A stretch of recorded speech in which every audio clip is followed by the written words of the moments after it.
Hola, muy buenas noches.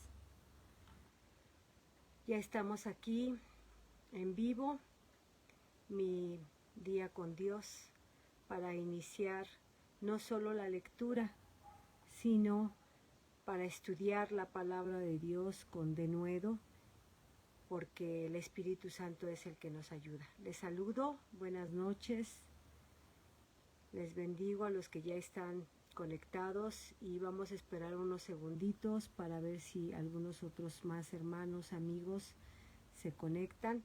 Damos gracias a Dios por esta tecnología que pues ayuda, favorece y bendice para cumplir la gran comisión, porque con esta tecnología no hay nada, no hay límites que nos puedan frenar ni en tiempo ni en espacio, ¿verdad? Muy buenas noches a los que ya están conectándose. Si me pueden informar si nos escuchamos bien.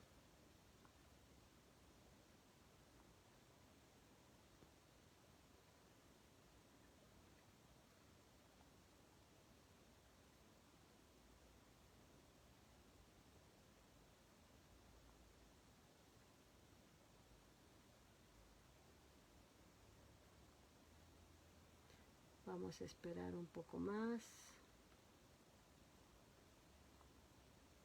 Hermanita Cristi, muy buenas noches, hermanita Cristi.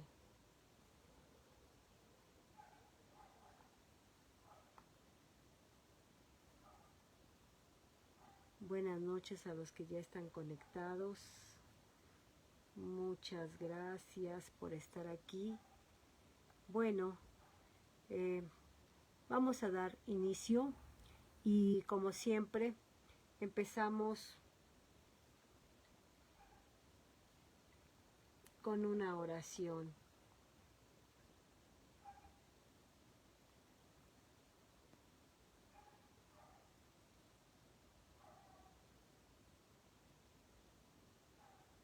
Permítanme un momento, por favor.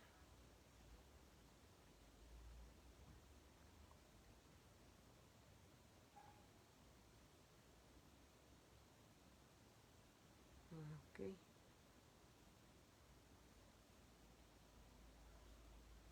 Bien. Buenas noches, hermanita Cristi. Pues vamos a empezar. Padre, en el nombre de Cristo Jesús, tu unigénito, amado y Señor nuestro Salvador, te damos gracias por esta noche. Al término del día, Señor, qué mejor que leyendo tu palabra, escudriñando tu palabra que es vida. Te pedimos, Espíritu Santo, la unción de tu bendita presencia en cada corazón. Permite que esta lectura, Señor, sea tatuada en nuestro corazón para que sea un rema a nuestra vida. Padre, tu palabra nos instruye, tu palabra nos guía, tu palabra nos exhorta, nos consuela, nos lleva a un crecimiento. Que así sea en esta noche. Bendice a cada uno de mis hermanos, amigos, conocidos, incluso, Señor, invitados casuales que podrán escuchar la lectura, la enseñanza de tu palabra, para que nuestras vidas sean transformadas conforme a tu voluntad. Y pon palabra, Señor, palabra de vida, no palabra, Señor, ociosa, sino palabra de vida que viene de tu misma esencia, de tu Espíritu Santo. En mi boca, Señor, sea la palabra de vida. Por Cristo Jesús. Amén. Bien, hermanos, miren, al preparar este capítulo, pues sabemos que es la primer carta de Pablo y que está dedicada al pueblo de Corintio. Y en el capítulo 1, pues hay un saludo. En el capítulo 2 hay una proclamación de nuestro Señor Jesucristo crucificado para no olvidar ese acto único de amor. En el capítulo 3, esta carta está exhortando, está reconociendo, está invitando a ser colaboradores. En el 4 ya está estableciendo los ministerios. En el 5 viene las inmoralidades de esta región, de esta ciudad, estas maneras, estas conductas de vivir. Ayer nos hablaba la pastora Oyuki sobre estos problemas en el matrimonio y que finalmente estos problemas pasan a ser una enseñanza para tener unos consejos. Y hoy vamos a estudiar lo sacrificado a los ídolos, así se titula en el capítulo 8 de la versión Reina Valera. Y sabes, es muy importante que nosotros estemos muy conscientes de este efecto de tener una carta. Una carta es un escrito que va a perdurar y que por lo tanto tú puedes leerlo una y otra vez, a diferencia de un diálogo, de una comunicación. Quiero resaltar esa importancia de cómo Pablo ama tanto, no solo a sus hermanos, ¿verdad?, a los judíos, a los elegidos, sino ama quizá más allá a los gentiles, porque ese fue el llamado que le hizo Jesucristo cuando lo enfrentó, lo confrontó y lo exhortó y lo escogió y lo apartó para poder llevar su palabra. De ahí que hay entre uno y otro capítulo de este libro de Primera de Corintios una ciudad muy pecadora que era quizá muy efervescente, muy necesitada y muy avivada, pero que siempre las costumbres y las tradiciones los tenían así como frenando, ¿no? Entonces Pablo que les dice, mis amados hijitos, qué manera de llamar, de comunicarse con una nación, con determinadas personas. Y es por eso que estoy resaltando que la carta es algo que perdura y que te va a llevar a leer y releer y tener una enseñanza, quizá hoy en un contexto, en una interpretación, y el día de mañana o más tarde que la vuelvas a leer te va a dar otro mensaje. Entonces, estas cartas son verdaderamente un tesoro en nuestro corazón, porque recuerda que la palabra de Dios es inspirada por Dios,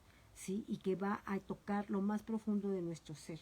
Bien, vamos a iniciar la lectura, por favor. Lo sacrificado a los ídolos. Este título nos lleva a plantearnos un problema porque va a hablar, fíjate, te va a ya no a dar un concepto de lo que es la idolatría, sino realmente los usos y costumbres y tradiciones que tiene esta nación. Y dice, vamos a leer del 1 al 8, sin hacer pausa. En cuanto a lo sacrificado a los ídolos, sabemos que todos tenemos conocimiento. El conocimiento envanece, pero el amor edifica. Y si alguno se imagina que sabe algo, aún no sabe nada como debe saberlo. Pero si alguno ama a Dios, es conocido por él.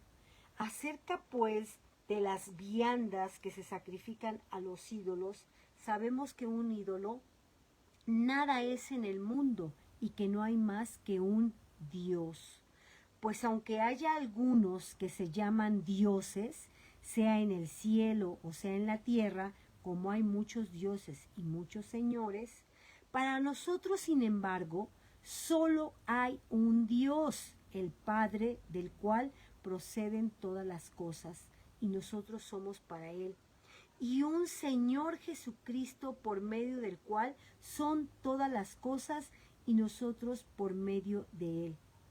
Pero no en todos hay este conocimiento, porque algunos, habituados hasta aquí a los ídolos, comen como sacrificado a ídolos y su conciencia, siendo débil, se contamina. Dos palabras muy importantes, conocimiento, ¿sí? Y la otra sería amor. Muy bien. Fíjate, dice aquí que nosotros conocemos en esa connotación de saber. Tienes la palabra de Dios, la lees, la conoces, pero ¿sí? Esto te está envaneciendo, te está llenando de soberbia, de orgullo. Pero después contrapone la palabra amor, ¿sí? Y el amor a Dios, para Dios y con Dios, te va a generar un vínculo, te va a permitir una intimidad con Dios. Y sabes, en los próximos capítulos, en el capítulo 13, que va a hablar de algo importantísimo, las preeminencias del amor, y nos va a describir el amor de una manera tan profunda, tan, diría yo, quizás simple, tan verdadera, tan trascendental, tan eterna. Pues por eso que aquí dice que puedes jactarte y decir, yo conozco la palabra de Dios, ¿no? Pero el conocerla te va a dar una actitud que te va a alejar de Dios. Y entonces no te va a permitir estar en esa intimidad. Luego fíjate que a mí me llama la atención donde dice, acerca pues de las viandas que se sacrifican a los ídolos. Dos palabras importantes en este versículo. Las viandas que se refieren específicamente a los alimentos. Pero habla de los ídolos y tú y yo sabemos que la idolatría no es una imagen, es todo aquello que antepones a la presencia santa y eterna y divina de Dios. Pero específicamente aquí nos va a mostrar algo muy importante, ¿sí? Que dice, si nos vamos a Marcos, y me llamó mucho la atención, recordé Marcos 7, que dice el capítulo 7, lo que contamina al hombre. Y si nos vamos a Marcos 7, tienes tus escrituras, por favor, vale la pena, es necesario retroceder a Marcos. Vete a Marcos 7, por favor, y como te decía, está ahí titulado que lo que contamina al hombre. Y hablando de la contaminación, vamos a hacer una vinculación con esta idolatría, porque al final la idolatría, como te separa y como te desvía de la presencia santa de Dios, está siendo una idolatría, ¿sí? Muy bien. Y fíjate, dice aquí en Marcos que las costumbres o las tradiciones, como comer pan, como lavarse, sin lavarse las manos, y menciona que las manos son inmundas. Fíjate qué concepto tan más profundo. El no lavarte las manos era algo inmundo, algo sucio, algo que te condenaba. Así como el lavamiento, si no lavabas los vasos, los jarros, los utensilios, aún los lechos, ¿sí? Entonces, en lugar de haber una honra, había un alejamiento y una contaminación del corazón. Entonces, yo me iría a una pregunta sustentando en este libro de Marcos y en el capítulo 7. ¿Cuál es el mandamiento que nos da Dios? No el hombre, sino Dios. Que lo amemos, ¿verdad? Y que lo amemos con todo el corazón, con toda el alma y con toda la mente. Eso es lo que nos dice Mateo 22. Pero vámonos al versículo 15 de este capítulo 7, por favor, ¿sí? Y dice el 15 a la letra, nada hay fuera del hombre que entre en él, que le pueda contaminar, pero lo que sale de él, eso es lo que contamina al hombre. Entonces hay que tener aquí mucho cuidado. ¿Por qué? Porque lo que realmente hay en tu corazón, en mi mente, o sea, dentro de mi ser, eso es lo que realmente contamina. Y es por eso que yo le puse a este capítulo una dieta que me fortalece o una dieta que me debilita, ¿sí? Y dice el versículo, ahora por favor vámonos hasta el 18, y dice, ¿también vosotros estáis así sin entendimiento? ¿No entendéis que todo lo de fuera que entra en el hombre no le puede contaminar? O sea, la comida no es mala, la comida no te condena. Lo que te condena es lo que hay en tu corazón y que sale por tu boca. El 19, porque no entra en su corazón, sino en el vientre y sale a la letrina. Al final desechas el alimento. El 20, que lo que del hombre sale, eso contamina al hombre. ¿Y qué es lo que contamina? ¿Qué es lo que sale del hombre? En el 22 dice que son hurtos, avaricias, maldades, engaño, lascivias, envidias, maledicencias, la soberbia y la insensatez. Y cierra este capítulo 7. Todas estas maldades de dentro salen y contaminan al hombre. Por eso es que yo quise retroceder a Marcos 7, porque si regresamos a nuestro capítulo de hoy, que es 1 Corintios 8, dice, ¿verdad? Acerca pues de las viandas que se sacrifican a los ídolos. Ahora, aquí hay una connotación diferente a Marcos, ¿sí? Porque aquí dice que las sacrifican para los ídolos. En nuestra comunidad acabamos de pasar una fiesta en nuestra población, una fiesta muy mundana, donde la gente hace ciertos alimentos, ¿no? Venden cierto pan y está ofrecida al santo de la iglesia de esta localidad. Ahora yo te diría, retomando estas dos líneas, lo que dice Marcos, ¿verdad? Que realmente lo que contamina no es lo que entra por tu boca, que es el alimento, sino lo que sale por tu boca, que es lo que está en tu corazón. Pero aquí acerca de las viandas que son sacrificadas a los ídolos, ¿qué pasaría si, por ejemplo, tú te sabes y te proclamas como cristiana y que aborreces la idolatría? Y entonces en estas fiestas paganas, ¿no? Pasa alguien al que tú le estás evangelizando, al que le estás predicando, al que le estás, con el que estás haciéndole acompañamiento de leer la palabra de Dios, y tú la estás invitando incluso a la iglesia, a los tiempos de oración, a los tiempos de estudio bíblico, y de repente ya te ve que tú estás comiendo de esto que están sacrificando a los ídolos. Y entonces es ahí donde viene esa vinculación, ¿no? De que tu testimonio, lo que tú haces, tus costumbres o un resbalón, llamémoslo así, ¿a dónde va a llevar a esta persona que es débil en ese crecimiento o en esa aceptación, ¿no? De recibir a Cristo Jesús como Señor y Salvador. Y entonces este alimento, ahora sí, a esta persona que tú estás acompañando en esta debilidad de fe, de creer que Cristo Jesús es el único que nos da la salvación, lo va a llevar a una condenación.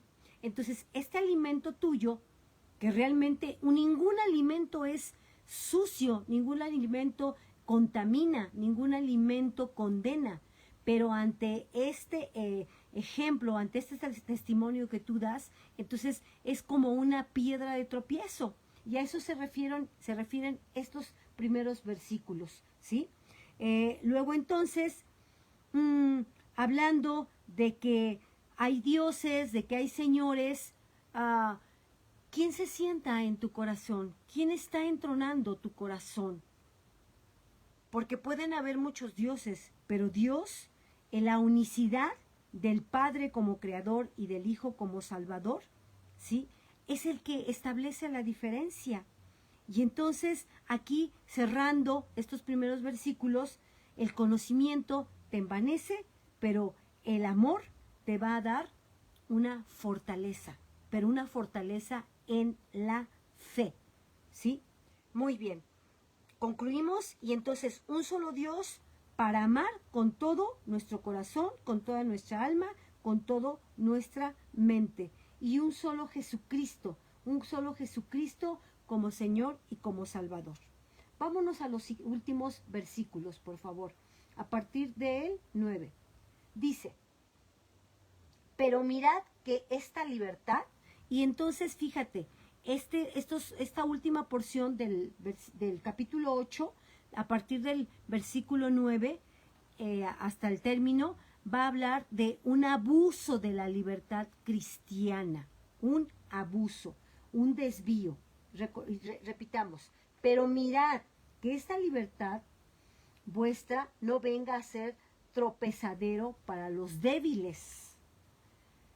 Porque si alguno te ve a ti que tienes conocimiento sentado a la mesa en un lugar de ídolos, la conciencia de aquel que es débil no será estimulada a comer de lo sacrificado a los ídolos. y por el conocimiento tuyo se perderá el hermano débil por quien Cristo murió. De esta manera, pues, pecando contra los hermanos e hiriendo su débil conciencia, contra Cristo pecáis. Por lo cual, si la comida le es a mi hermano ocasión de caer, no comeré carne jamás para no poner tropiezo a mi hermano. Así termina este versículo. Es por eso que nosotros podemos abusar de esta libertad ya como cristianos, y que al nosotros tomar el alimento material, ¿sí?, que Dios lo provee y que con oración lo santificamos, lo bendecimos, lo multiplicamos, sí, a veces lo compartimos con el hermano. ¿Cómo puede esto, lo que yo estoy sentado a la mesa, y qué impacto visual, ¿no?, puede tener a este nuevo creyente, ya llamémosle así, o a aquella persona que tú estás compartiendo, evangelizando, hablando de las buenas nuevas, que es darle y presentarle a Jesucristo como Señor y Salvador? ¿Qué repercusión va a tener? Y mira, es que, ¿por qué lo menciona Pablo en esta carta y en este capítulo? Porque a todo ciudadano de Corinto y a todo cristiano, nuevo cristiano de Corinto, ¿sí?, él se consideraba un cristiano, un nuevo cristiano se consideraba con un conocimiento superior. Por eso es que en los primeros versículos habla del conocer. Se sentía superior, y entonces se le permitía la libertad de comer carne.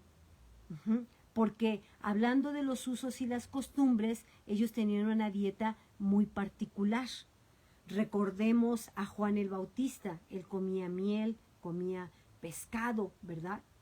Y insisto, no es que el alimento sea malo o te lleve a una condenación, sino es por esta específica región de Corinto, que ellos, al tener el conocimiento, porque ya los colaboradores de Pablo estaban evangelizando, ellos se sentían superiores en conocer y en saber.